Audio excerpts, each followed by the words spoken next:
Հույդայի անգամ վերադարձավ, որպեսզի Հույդայի անունով պայքարենք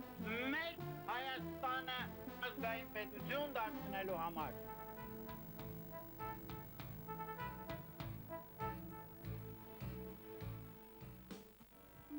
Ծնվել եմ 32 թվականին Երևանում, այն ժամանակվա չափանիշներով բավականին մտավորական ընտանիքում, մայրս ավարտել էր համալսարանը, ծանոթ էր Չարենցի հետ, աշխատում էր համալսարանի գրադարանում, հայրս ավարտել էր Նովոչերկասկում տեխնիկական մասնագիտությամբ և ինչքան ես ինձ հիշում եմ, 30-40 տարի գոնե հայրս Հայաստանի ջրային տնտեսության գլխավոր ինժեներն էր։ Սա, ինչ ասեմ, ընտանիքի պարագաները, բայց այդ ընտանիքը ուներ մեկ առանձնահատկություն, որը դաշնակցության ազդեցության տակ գտնվող ընտանիք էր։ Պապս, այսինքն մեծ հայրս, մասնակցել էր Փետրվարյան ապստամբությանը, հայտնի դաշնակցական էր, հետո զորքերի հետ նահանջեց Պարսկաստան և ինչ հետաքրքիր զուգադիպություն, այդ ժամանակ ծնվում է Հրայր Մարուխյանը և իմ պապս իր մահճակալն է սարքում, որ հետագայում այդ մասին շատ էին հիշում։ Եվ այն, որ մեծ պապս դաշնակցական էր և Փետրվարյան ապստամբության մասնակից, մեր ընտանիքի վրա շատ քիչ, այսինքն ազդեցություն ունեցավ, քեռիներս մեկը գնդակահարվեց, մեկը աքսորվեց,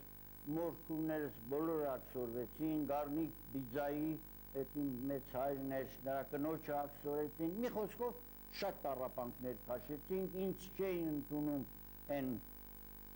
խոշոր ինստիտուտները, որովհետև անկետայի մեջ գրում էիր արտասահմանում մարդ ունես, հայ, նրանք գիրեին և այլն և այլն։ Այսինքն, այդ իմ, այսպես ասած, ընտանեկան կացությունը։ Դպրոցը Երևանում ավարտելուց հետո մեկնեցի Մոսկվա, որտեղ ստացա տեխնիկական կրթություն, ինժեների մասնագիտությամբ, հետո մի քանի տարի հետո Լենինգրադում պաշտպանեցի տեխնատուրական գիտությունների տեխնատուրի դիսերտացիա, 4 տարի անց Լենինգրադում պաշտպանեցի դոկտորի գիտական աստիճան ստացա, այն նոր գիտության, որը կոչվում էր կիբեռնետիկա ռուսերենով, ընդհանրապես սայբեռնետիկ, հետաքրքրական գիտություն էր, որը Խրուշչովը նոր բանդից, այսպես ասած, ազատել էր, որովհետև մինչև այդ դա համարվում էր ինչ-որ պրոլետարիատին շահագործող գիտություն։ Գիտական այդ կոչումները ստանալուց հետո վերադարձա Հայաստան, աշխատեցի Հայաստանում գիտությունների ակադեմիայում,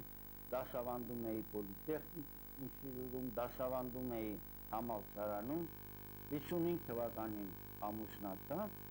ունեմ 3 զավակ և 6 հատ թոռ։ Բայց հենց ճիշտ այդ ժամանակ, որ արդեն կարծես թե հասել էի ամեն ինչի, 32 տարեկան գիտությունների դոկտոր էի, քաշում էին բոլոր գիտական խորհուրդները, ակադեմիա և այլն,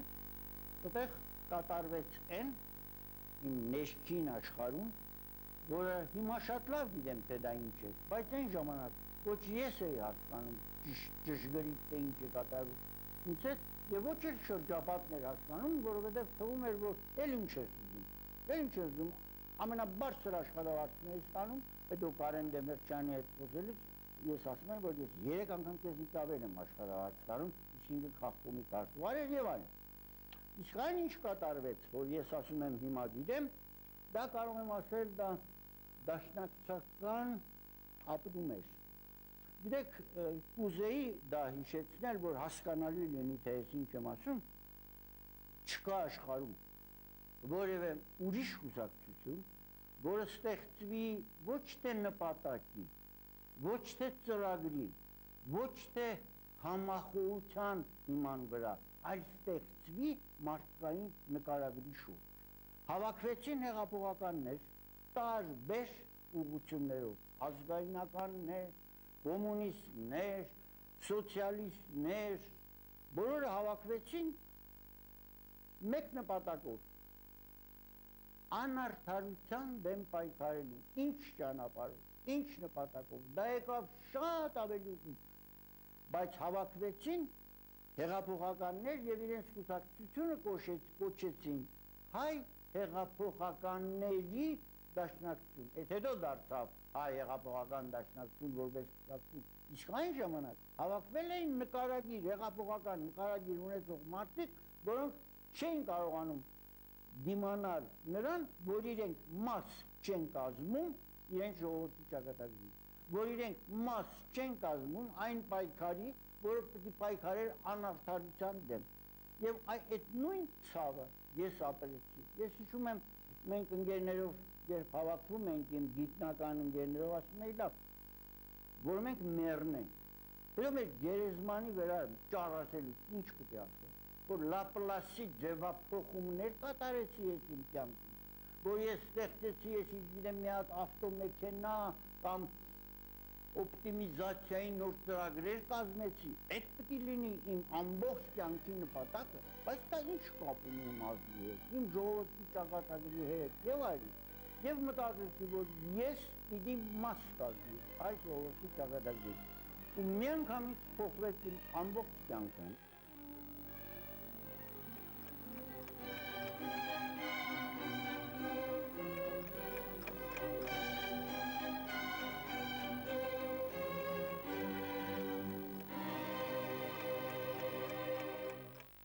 Թանք ազգասեր մեր պրեզիդենտին Վիկտոր Ամբաստումյանին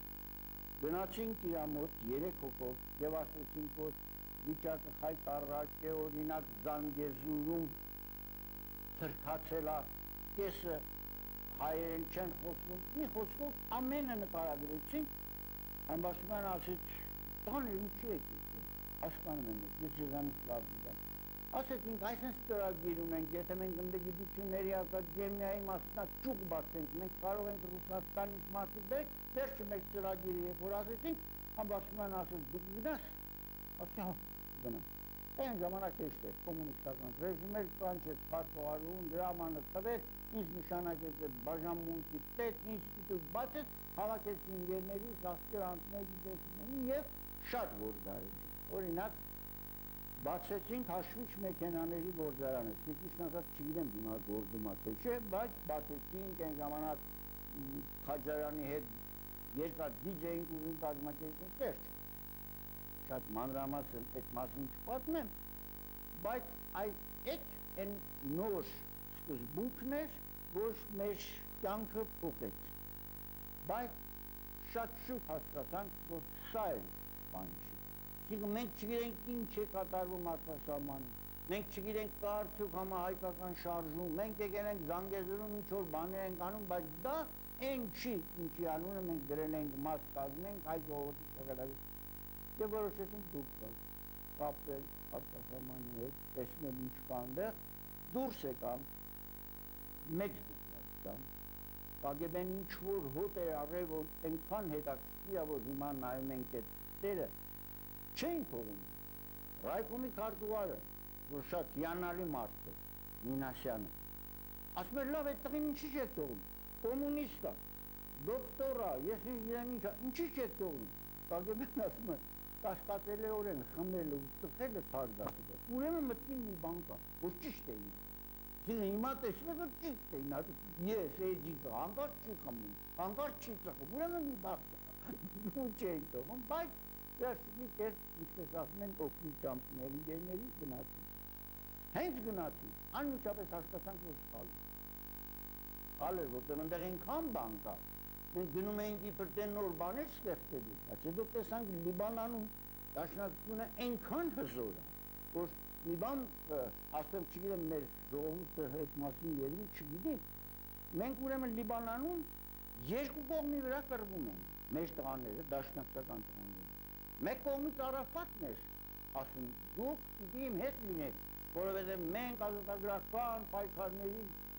մյուս կողմից քրիստոնյաները, այդ ո՞նց ասում, ընտրությունների ժամանակ մեզ հետ եք, իսկ հիմա որ պիտի կռվեք, մեզ հետ չեք։ Մենք ստիպված եղանք նորից ու նորից հայտարարել, մենք չեզոք ենք։ Անք իհարկե չհամաձայնեցին, եւ մենք երկու կողմի վրա կռվեցինք եւ երկու կողմն էլ հաղթեցինք եւ նրանք մեզ թողեցին, որ մինչեւ այսօր մենք լիմանանում չեզոք կարողացանք պահել վերջ։ Եվ երբ որ ես տեսա, մենք տեսանք, որ այդպիսի կազմակերպվածություն կա, այսինքն մենք նոր բան չենք կարող ստեղծել, որ մեզ մնաց ուղղակի հարել այդ շարժմանը, ընդունվեցինք դաշնակցության շարքերը եւ երկու ուղղությամբ սկսեցինք գործել։ Ես անձամբ իմ մնացած ընկերները, մեկը Ազատություն ռադիոկայանն էր, որի հայկական խմբագրության տնօրեն նշանակվեցի, մյուսը հիմնադրեցինք հայկական հարցերի հաստատություն, որի տնօրենն եմ մինչև օրս եւ այդ հաստատությունը գոյություն ունի, այսօր էլ մասնակից գոյություն ունի Երևանում, դրա տնօրենն։ Հիմա ասեմ, թե ինչեր մենք արեցինք, շատ կլինի հրատարակություններ, ցեղասպանության 3 հատորանոց աստափոր աշխատություններ գրեցինք, մի խոսքով դաշնակցականորեն գործեցինք։ Ինստիտուտի գծով շատ հեշտ է, ռադիոյի գծով շատ դժվար է, որովհետև հիմա որ ես եկել եմ, ասում են, մենք միշտ ձեզ լսում էինք, ձեր հաղորդումները հետաքրքիր էր, էն էր, բայց նրանցից ոչ մեկը չգիտի, թե ինչ դժվարություններով ենք մենք այդ հաղորդումները արել։ Սենատոր Տել կար, 3 անգամ կանչեցի գրասենյակը եւ ասեց դու 24-ին ապրիլի իրավունք չունես հայերի ցեղասպանությունից խոսել։ Ասում եմ ինչի։ Որովհետեւ ասում եմ ՆԱՏՕ-ն մեր լավագույն դաշնակիցն է եւ ես թույլ չեմ տա որ մեր ռադիոն, ամերիկյան ռադիոն իմ լավագույն դաշնակցի հերանիքի։ Ես էլ մի քիչ լկստված պես ասում եմ Իսկ ինչի է հրեական խմբագրությանը թողնում, որ Գերմանիայի հերանիքի, գիտե ՆԱՏՕ-ի լավագույն անդամը Գերմանիան չի, դե այդ նույնն էլ ընդեղ, դա բոլորովին ուրիշ բան է, այդենց կռիվներով, բայց ամեն անգամ համառորեն այդ հաղորդումները մենք տալիս էինք, ծանր գնով շատ։ Ուզում եմ ասել, որ ամերիկացիները ազատության մասին խոսում էին, հիմա էլ են խոսում, բայց մեր դաշնակիցը չէին։ Հայկական խմբագրությունը որպես ամերիկացիների ունենար դաշնակից չունեին եւ մենք ապրում էինք միայն դաշնակցական ինչ որ պատգերշ կարող ոնց ասում են նրանց պաշտպանության տակ կարողանում էինք իսկ որքանով հզոր էր մի հատ դեպք էլ պատմեմ որ երբ որ համառորեն ասեցին որ ապրիլի 24-ի մասին մենք ոչինչ չենք ասել ես ասի մեկը դրանից հետո ինձ դուրս են անել, ուրեմն ամեն ինչ ասեմ ինչ որ պետք է եւ ասեցի լսողներ եղել են հիշում են հետո ինձ հանեցին գոհ ուղղակի կանչեց ասեց գիտեք ամերիկացիները այդ տեսակետի պրոֆսայի բան չունեն թղթի մեջ $300 կամ 1000 տալիս են ասում են եկող շաբաթվանից չգա դրեցիքն եկան բայց ռադիոյում աշխատում էր հայրապահական դաշնակցության 5 շատ փորձված ընկեր որը գնաց դիրեկտորի մոտ եւ ասեց եթե այս տղաներին չվերականգնես դաշնակցությունը ոչ միայն ռադիոից կհանի իր բոլոր ընկերներին այլ անից ցեխ կլցնի ձեր վրա այնպիսի հոլվածներ դրի որ դուք կփոխմանեք սենատոր Տելներ այն ժամանակ ասում եմ դա քաղաքական գործ է ոչ քաղաքական ասես դեռ քաղաքականա ես չեմ կարողի ես վերականգնեցի ասե մենք ցնցվել էինք դաշնակցության ուժից որ կարողացավ հրամանը ամերիկացիներին նորից մեր վերականգնել եւ այլն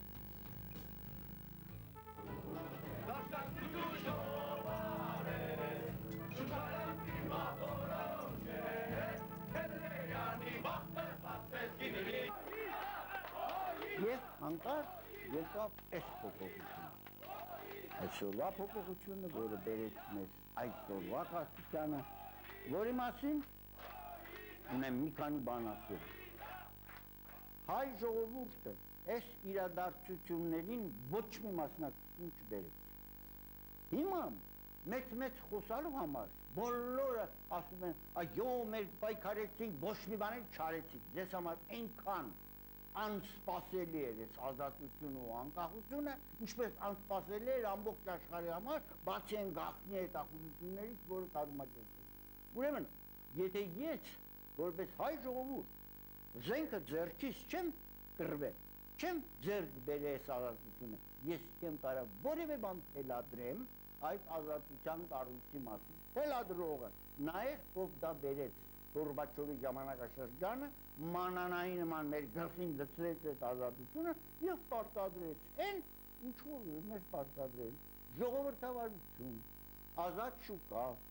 անկախություն, Հայաստանը դուրս եկավ, Ուկրաինան դուրս եկավ, այդ է իրանց երազը եւ միայն մեկ հարցում, Ղարաբաղի հարցում, նրանք շփոթվեցին, որ տեսան հայերը ստեղ ինքնուրույն գործեցին։ Ղարաբաղի հարցը ծրագրված չէր եւ դրա համար բոլորը խառնվեցին իրար, ինչեւ հիմա խառնվել են, բայց մենք այդ թելադրանքները ստացանք դրսից եւ հիմա էլ չենք կողմնորոշվել։ Ժողովրդավարության մասին։ Հիմա գիտեք, բոլորը խոսում են ժողովրդավարություն։ Հերոստատությունը բացում է ուղղակի զզվում է։ Ամեն քաղաքական գործիքի ելույթը սկսում է, ոնց որ մեր ժամանակ սկսում ենք Վլադիմիր Իլիչ Լենինը ասեց, Ստալինը ասեց, նենց էլ հիմա հերոստատությունը բացում է, ժողովրդավարություն, անպայման ժողովրդավարություն։ Ես շատ վերապահությամբ եմ մոտենում այդ արժեքին։ Նախ եւ առաջ ով ասեց, որ ժողովրդավարությունը բացարձակ արժեք է։ Ինչպես զրույցների ժամանակ ասում եմ, 1.5 միլիարդանոց Չինաստանը ժողովրդավարություն չի ընդունում, ավելի քան 1 միլիարդ Հնդկաստանը ժողովրդավարություն չի ընդունում, 100 միլիոնանոց արաբական աշխարհը ժողովրդավարություն չի ընդունում, Իրանը ժողովրդավարություն չի ընդունում, աֆրիկյան երկրների մեծ մասը չի ընդունում, նույնիսկ Ճապոնիան չի ընդունում, այդ ինչ իրավունքով համարվում է ժողովրդավարությունը մեծագույն արժեք եւ բոլորին պարտադրվում է այդ մեծագույն արժեքը։ Ես դրա հետ համաձայն չեմ։ Երկրորդը, համաձայն չեմ, որ ժողովրդավարության ճանապարհով կարելի է լուծել ճշմարտությունների մեծ մասը։ Դուք պատկերացնում եք, եթե մենք փորձենք ժողովրդի ճամփով Բեթհովենին ու Միտասին համեմատենք մեկ հատ Ռաբիսի հետ, Ռաբիսը կհաղթի, եթե դա հանձնարարենք ժողովրդին։ Եթե ժողովրդին ասենք թվերները բարձրացրեք, ով է Բեթհովենի կողմ, ով է Ռաբիսի, 90%-ը Ռաբիսին կտվյակի։ Նշանակում է դա արդյոք, որ Բեթհովենը այլևս արժեք չի։ Չէ՞ որ մեր խնդիրը, գոնե դաշնակցության համար, պետությունը ազգային դարձնելը, դա մեր գլխավոր խնդիրն է։ Եվ այդ իմաստով չի կարելի ժողովրդին հանձնարարել, ժողովրդին վաղը ասես Ղարաբաղը տանք, երկու կտոր հաց տվեք, աշխատավարձ բարձրացրեք, ժողովուրդը կասի երևի ձայների մեծամասնով արած Ղարաբաղի հերները անցնում աշխատավարձ տվեք։ Բայց դա չի նշանակի, որ մենք այդ ճանապարհով պիտի քաղաքական հարցեր լուծենք։ Ուրեմն ես դրա հետ էլ համաձայն չեմ։ Եվ վերջապես մեր ազգային արժեքները հակասում են այդ ազատություններին։ Տեսեք, ասում են աղանդներ, աղանդավորները խառնվել են եւ մտահոգություն են։ Բայց գիտեք ինչ կա, եթե մենք ժողովրդավարական պետություն ենք կառուցում, մտահոգություն չկա անելու։ Նա իրավունք ունի, ազատություն ունի, կրոնական ազատություն, խղճի ազատություն, լավ է լանում իր աղանդները տարածում։ Մենք մտահոգում, չենք մտահոգում, որովհետև դա խանգարում է մեր ազգային կրոնը, մեր ազգային արժեքներին։ Օրինակ խառնամուսնություն, ես որպես ազգայնական դեմ եմ, բայց Իսրայելն էլ է դեմ։ Եվ այդ համարձակությունը ունի Իսրայելը, ասելու խառնամուսնությունները իմ երկրում արգելված է։ Եվ ոչ ոք իրան չի ասում, ահա դու ցեղապաշտական ես, օրենքը ինչ իրավունքով ես մեզ։ Չի ասում, ես կրոնական պետություն եմ, իմ կրոնս արգելում է եւ այլ։ Ուրեմն այս հարցերում, որտեղ ժողովրդավարությունը խանգարում է մեր ազգային արժեքներին, այստեղ արդեն մենք պիտի որոշումը տանք։ Բայց ոնց տվել ենք արդյոք այդ որոշումը։ Ես համոզված եմ, այսօր այդ որոշումը տված չի, որովհետև դե քաղաքականության մեջ ամենակարևորը հետևյալն է. ես միանալով այս կամ այն կողմին, այդ կողմին առավելություն տալիս եմ, եթե տալիս եմ, ուրեմն կարող եմ աղվեսի նման խաղալ ձախից աջ, եթե տալիս եմ, օրինակ Գերմանիայում թույլ կանանչիների, ազատականների, որ 10% գայների ունեն, գալիս են երկու գայլերի միջև սոցիալ-դեմոկրատների, որ 45 ունեն, Աչակողմյաններին, որ 45 ունեն, իրանց 10%-ով ում միանան կդարձնեն 55, և այդ բազարը անում են, ասեն ինչ ես տալի, արտաքին գործոց նախարարի պաշտոնը, այն մեկն ասում, ես ես եմ տալի, այդ բազարն անում, այդ իրավունք ունի, իսկ Հայաստանը այդ բազար անելու իրավունքը չունի, նախ դրա արվեստը չունի, փորձը չունի, չի հասկանում այդ բաները, երկրորդը դու ոչ մեկին չես կարա, ախ ես միացա Ռուսաստանին, Ռուսաստանը ամերիկացիների երեք անձի, կամ ընդհակառակ ես միացա ամերիկացի, չես կարա դու այդ ուրեմն պետք է բռնես այն կողմը, որը քո ազգային շահերին համապատասխանում է, այդ կողմը մենք չենք բռնել և շարունակում ենք խաղալ, կարծես թե այն հզոր պետությունն ենք, իսկ հետո մեր վրա ծիծաղում են, գնում ենք Ռուսաստան, Ռուսաստանում ասում են Լսի ինգերս Հովհաննիսյան, դուք ասում եք մենք չգիտենք քույր տղեն Ամերիկայում բանակցությունների ժամանակ ում հետ էր խոսում և ինչ էր խոսում։ Գնում եմ Ամերիկա, ամերիկացիները ասում են մենք գիտենք ում հետ եք խոսում։ Այսինքն մենք չենք կարող այս երկրին խաբել։ Եվ այդ ամենամեծ ես ողբերգությունն եմ համարում։ Եվ եթե դուք ինձ ասեցիք, որ այսօրվա կացությունից ելքը, ես համարում եմ ելքը դա է, բռնենք այն կողմը, որ ազգային շահերին համապատասխանում է, բայց այդ էլ նշանակում է, որ ես նախորոք արդեն ասում եմ, որ մեր ազգային շահերը ազգային պետություն կառուցելն է, բայց այդպես է արդյոք մեր իշխանությունների համար, ես դրանում համոզված չեմ, ազգային պետություն մենք ուզում ենք կառուցենք, թե չէ, ես խոսում եմ որպես դաշնակցական, և որպես դաշնակցական ես ասում եմ, եթե այս պետությունը մի ազգային չլի, ինձ այս պետությունը պետք, անունը Հայաստանն է, բայց մեկ չլի, ոչ Էրեբունի, ոչ Տիգրան մեծ, ոչ Կոմիտաս, չլի այդպես պետություն, ինձ պետություն, և եթե մարդիկ փախնում են հիմա, ես էլ այդ փախնոնից ներս եմ, որտեղ ինձ պետք է, ազգային պետություն։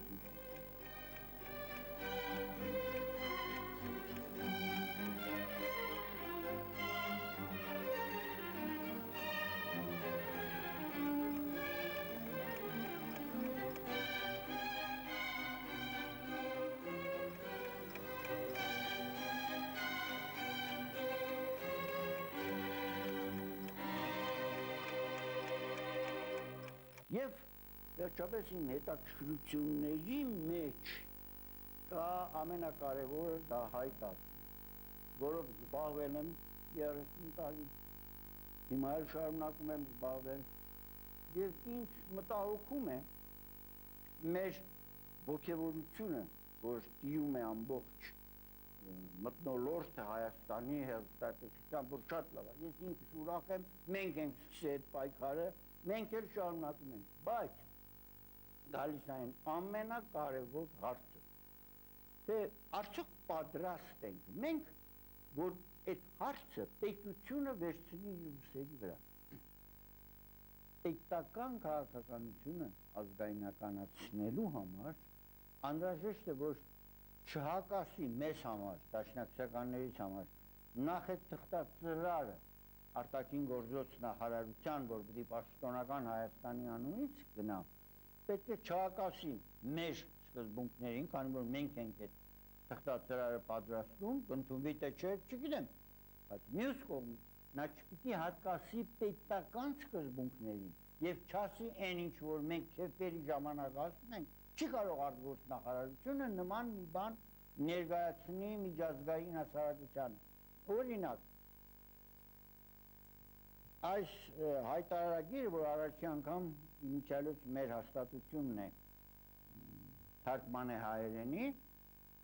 ուրեմն մարդու իրավունքների հայտարարի, այստեղ կա 11-րդ կետ, որի մեջ գրված է. ոչ ոք չի կարող դատապարտվել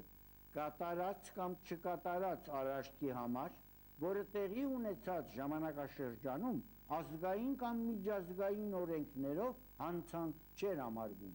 Չի կարելի նաև ավելի ծանր պատիժ տնօրինել, քան այն, որ կիրառված ժամանակաշրջանին հանցագործության չափանիշ էր։ Այսինքն, այս որ բերեն թուրքերը մեզ ներկայացնեն, ինչ պիտի պատասխանեն։ 15 թվականին, երբ տեղի էր ունեցել ցեղասպանություն, չկար ոչ մեկ օրենք, որը երիկ թուրքերը խախտեցին մեզ մոռնելու համար։ Սա տակից ինչպես պիտի դուրս գան։ Ես հիմա չեմ մանրամասն ասում, դուրս ենք եկել։ Շարունակվող հանցագործություն եւ այլն, այս ամեն ինչը մենք հիմա պատրաստում ենք, բայց այս միանգամից ասած հանցագործեն, չկա այն փաստաթուղթը, որով հանցագործեն։ Իմիջիայլոց այդ փաստաթուղթը չկար նաև Նյուրնբերգի դատավարության ժամանակ, չկար եւ հрьяաները կարողացան ճարպկորեն հանեն մեկ օրենք, որը գոյություն ուներ այն ժամանակ, թե ռազմագերիներին ճնշել չի կարելի։ Եվ հрьяաները իրենց ներկայացրեցին որպես ռազմագերի եւ այդ օրենքով գնաց։ Դրա համար երբեք չեք զարմանում, թե ինչի են նացիականներին ասում военный преступники,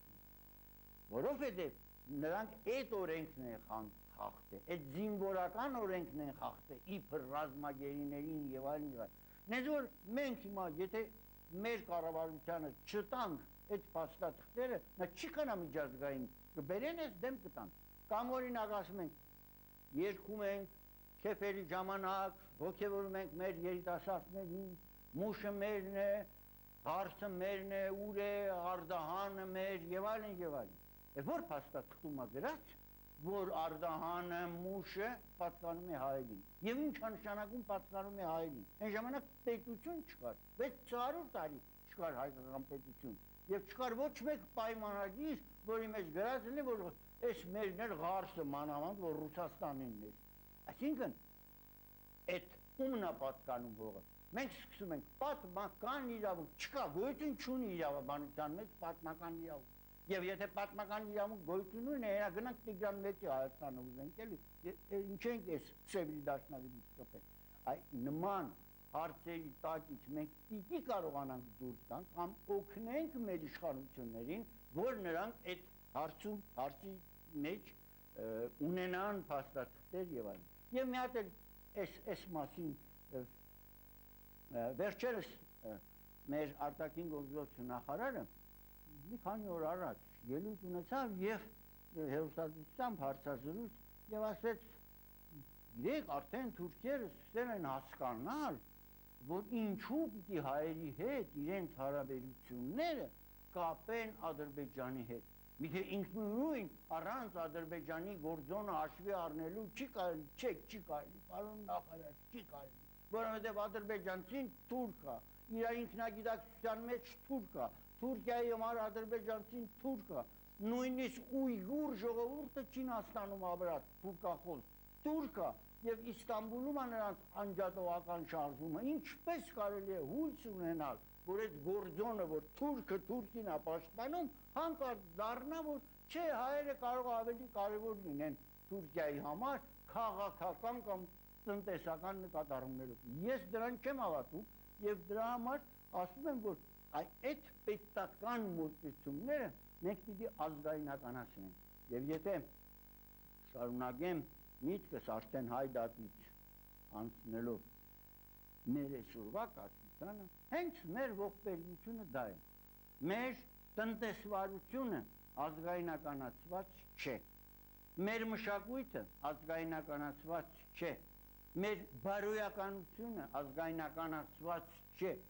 Մեր գիտությունը ազգայնականացված չէ։ Այսինքն ընկած ազատ շուկայի ոլորտը ամեն մեկը այն անում, ինչ իրան ձեռնտու է տնտեսական կամ այլ նկատառումներով, բայց մեզ ամենակարևորը, գոնե մեզ համար դաշնակցության համար, ամենակարևորն է, որ տնտեսությունը լինի ազգային, որ մեր բարոյականությունը լինի ազգային, մեր մշակույթը, մեր քաղաքականությունը լինի ազգային, եթե պիտի չլինի, ինչպես ասեցի, այդ ձևի պետություն մեզ պետք չի։ Հիմա, եթե մի երկու խոսքով փորձեմ մեր այսօրվա կասությունը նկարագրել, օրինակ, ասենք, ինչ լավ արեց, ինչ վատ արեց, դեք ծայրահեղ եմ, միշտ եղե, և չեմ էլ կարողանում այդ ծայրահեղությունից, որովհետև այնպես տեղն եմ տեսնում, միշտ և ասում, այս պտի չլիներ։ Օրինակ, մենք հիմա ոգևորությամբ հիշում ենք այն ժամանակները, որ հանրաքվեի ճամփով մեր անկախությունը մենք ձեռք բերեցինք։ Ինչ հարց էր այդ հանրաքվեի մեջ դրած, որ մեր ժողովուրդն էլ ասեց այո։ Դրած էր հետևյալ ձևի հարցը։ Ուզում եք դուք, որ Հայաստանը լինի անկախ, Ռուսաստանից դուրս անկախ հանրապետություն։ Բոլորը պարզապատասխանում են այո, այսինքն ասել չէ, չեմ ուզում, դա հիմարություն կլներ։ Դա նույնն է, որ ասենք կուզես աղջիկդ ամենագեղեցկուին լինի աշխարհում, հո, կուզեմ, բայց գինը վճարովի, այդ չմշակվեց։ Եթե ասեին սեն, կարծում եք, որ դուք կարող է Հայաստանը լինել իսկ թերթերում լծվեին, տնտեսագետները իրենց կարծիք ասեին, ասեն կարծում ենք առայժմ չի կարող, զինվորականները ասեն գիտեք այսենց հարցեր կա, չի կարող, և այլն, և հետո նոր պատասխան տայի, այդ ուրիշ բան է, բայց մենք պատասխան տվեցինք այն հարցի, որը ինքն ըստինքյան, այդ նույն, որ ասում են, կուզեիք տղատ Ախոյանը աշխարհի լիներ, այո, կուզեիք, բայց եթե ասեն, բայց առաջին բոյից մարտի ժամանակ տալու են քիթը կոտրենք, ամմերնելու եք, ասեմ չեմ, իսկ այդ քիթը կոտրելը,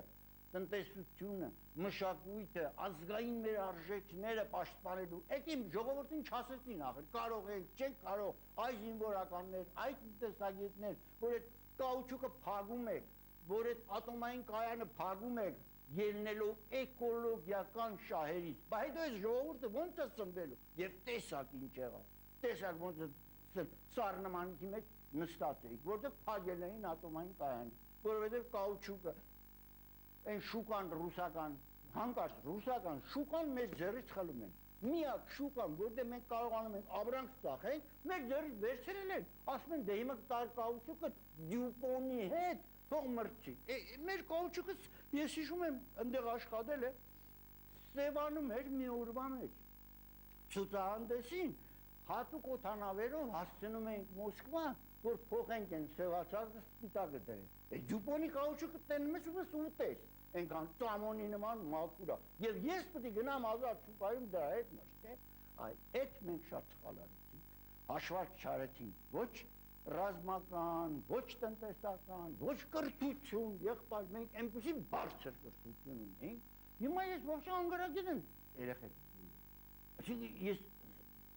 զայրացած եմ, որովհետև այն մակարդակը կրթության, որ մենք ունենք, հիմա չունենք։ Ուրեմն ամփոփելու համար ինչպես կարելի է շտկել։ Նախ այն, ինչ որ ես ասեցի, քաղաքական կողմնորոշում։ Մեր քաղաքական կողմնորոշումը դա Չինաստանն է, Ռուսաստանն է, Պարսկաստանն է, նրանք են շահագրգռված մեր ազգային շահերին, իսկ ամերիկացին ոչ միայն մեր, այլ ընդհանրապես ազգ չի ճանաչում, ազգ նրա համար գոյություն չունի ընդհանրապես, ուրեմն ես ոնց կարող եմ այն կողմի վրա լինել, հիմա մեծ ցնցում է,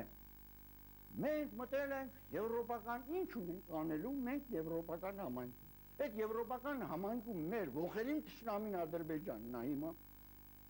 Թուրքիան դերակատար այսա մտնելու է, Վրաստանը ընդեղ է, ես չեմ ասում, Գերմանիան ընդեղ է, մենք ինչ պետք է անենք, մինչդեռ այս կողմի վրա, եթե մենք աշխատենք, մենք մեր բոլոր հարցերը կարող ենք լուծել։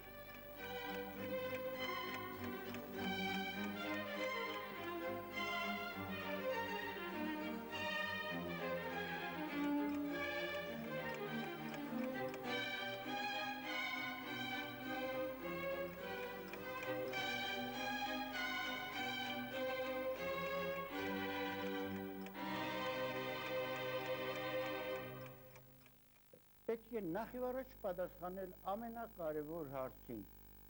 արդյոք Հայաստանը եւ հայ ժողովուրդը ընդունակ են ինքնուրույն վարել քաղաքականություն, այսինքն իրենց անկախ տերը լինեն։ Երբ մենք փորձենք այդ հարցին պատասխանել եւ կփորձենք որոնել այդ հարցի պատասխանը, այն ժամանակ ես կարծում եմ շատ բան պարզ կդառնա։ Այստեղ պետք է պատասխանել 3 հիմնական հարցի։ Առաջինը, մեր ժողովրդի նկարագիրը համապատասխանում է բոլոր այն արժեքներին, որոնք մեզ պարտադրվել են եւ այդ ճանապարհով մենք պետք է կարողանանք կերտել Հայաստան։ Երկրորդ հարցը, քաղաքական դաշտը, որ գոյություն ունի այսօր Հայաստանում, այդ քաղաքական դաշտը գաղափարախոսական իմաստով որքանով են իրարից տարբերում, որքանով այս գաղափարախոսությունը համապատասխանում է մեր ժողովրդի նկարագրին եւ ապագա կերտելուն, որքանով ոչ եւ այլ։ Եվ երրորդը, որքանով մենք ֆիզիկապես ինքնուրույն կարող ենք պաշտպանել մեր երկիրը։ Օրինակ, լավ, օրինակը հետո, սկզբից սկսենք նկարագրի մասին։ Ես կարծում եմ շատերը կարող է վիրավորվել, բայց վիրավորվելու բան չկա, ընդհակառակ գուցե պարտենան։ Ես կարծում եմ, որ ազգ կարող է կոչվել միայն այն ժողովուրդը, որի հավաքական արժեքները պաշտպանելու ձգտումը եւ անհատական արժեքները պաշտպանելու ձգտումը հավասարակշռված է այնքանով, որ դու գիտես ինչը ինձ համար լավ է, ընտանիքիս համար լավ է, օքեյ, Աստված պայի քո ընտանիքը։ Բայց դրա հետ միասին հավաքական արժեքները պաշտպանելու դու պիտի ունենաս գոնե հավասարակշռված մի ինչ-որ ձգտում։ Ես կարծում եմ, որ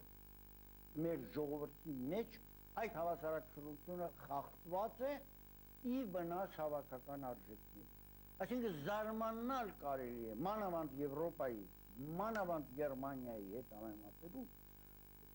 թե ինչպես ինքը իր անհատական բնակարանը, ես գիտեմ երեխաների ուսումը, այդ ամեն ինչը զբաղվում է դուրս է գալի իր բնակարանից, դուրս արդեն առնետները վազվզում են աղբանոցի շուրջ, բայց դա իրանը չի ասում։ Դա ինքը դրանով չի զբաղվում, հայը դրան ընդունակ չի, եւ դա իհարկե մեծ ցավ է պատճառում։ Ուրեմն, երբ որ այդ ձևի է, եւ երբ որ գալիս են ձայների համար, ձայն տալու համար, ես գիտեմ, մեկը մի տոպրակ ալուր է տալի, մեկը $10 է տալի, չգիտեմ, այն մյուսը հեռուստատեսություն է նվիրում, եւ դու ազատ ու ձայնը տալիս ես նրանով ավելի շատ է մուծում, ինչ եք սպասում, մենք ինչ ենք սպասում հիմա, գալիս են ասում են, երբ պիտի դաշնակցությունը այս գոյերին ավազակներին, դու ինձ ձայն տվել ես, ասում եմ, դու ձայն տվեցիր ինձ, ես 7 հատ պատգամավոր ունեմ պարլամենտում, հիմա ինչ ես եք ինձ ձայն պահանջում, ումը տվել ես ձայնը գնալ այն։ Այսինքն այդ հասարակական գիտակցությունը, հավաքական արժեքները պաշտպանելու գիտակցությունը շատ վատ վիճակում է գտնվում։ Եվ վերջապես երրորդը, մենք մեզ կարող ենք պաշտպանել, իհարկե այս հարցին ավելի լավ կպատասխանես պաշտպանության նախարարը, իրանք գիտեն մեր ամեն ինչը, բայց ես մի բան կարող եմ ասել, ես գոնե կողքից առանց զինվորական մասնագետ լինելու, գիտեմ, որ եթե մենք ռուսներին ջղայնացնենք, այսինքն կատաղացնենք, ոնց որ ասում են, եւ նրանք իրանք զորքերը ստեղից անեն, 24 ժամ հետո թուրքական զորքերը կմտնեն Հայաստան։ Դրանում ես անձամբ որպես մարդ չեմ կասկածում։ Եվ դրա համար այդ հաշվի պետք է առնել եւ դրանից ելներով եւ վերջապես քաղաքական դաշտի գաղափարախոսական եթե կոմունիստներին հնացած չլներ այն իմաստով հիշում եմ գիտեք Բադալյանը հանգուցյալ եկավ մոտ Մոսկվայում ասաց մենք չենք կարող համագործակցել դուք սոցիալիստ եք մենք այդ կոմունիստներ Թող համագործակցելու տեղ ասեցի կա, բայց քարը փեշներից չեք գցում։ Ասեք եղբայր, մենք օրինակ պրոլետարիատի դիկտատուրայից հրաժարվում ենք։ Մենք օրինակ կենցաղն է, որոշում գիտակցությունը կամ հակառակը, այս մի քանի զիջումներ կատարեք, ավելի մոդեցեք սոցիալ, հա, ասա ինչ ես ասել, գրեցի, մենք մեր թերթում հրատարակենք, չհրատարակեցին, էլ չհանդիպեցին եւ այլն։ Այսինքն, եթե այդ մոդեռնիզացիայի համարձակությունը կոմունիստական կուսակցությունը ունենար, նրա կազմակերպվածությունը իսկապես դարձնում է այն գաղափարախոսական ուժը, որ կարող էր ինչ-որ մի բան անել։ Եվ երկրորդ անշուշտ մենք հայ-հեղափոխական դաշնակցությունը, հիմա արդեն կարող եմ ասեմ առաջինը մենք ենք, մեր գաղափարախոսական հստակությամբ, մեր Ղարաբաղի կողմնորոշումներով, մեր օրինակ գիտեք իմ բախտս բերեց, որ ես հրայրի Մարուխյան ժայռի ձեռքի տակ մեծացա եւ տեսնում էի, թե ինչ էր այն ժամանակ կուսակցությունը, ինչպիսի հզոր կուսակցություն էր, ինչ հույսերով մենք եկանք մտանք դեպի երկիր կարգախոսը ընդունեց մեր ընդհանուր ժողովը եւ երբ որ մեր գլխին տվեցին, այդտեղ մենք մի քիչ թուլացանք։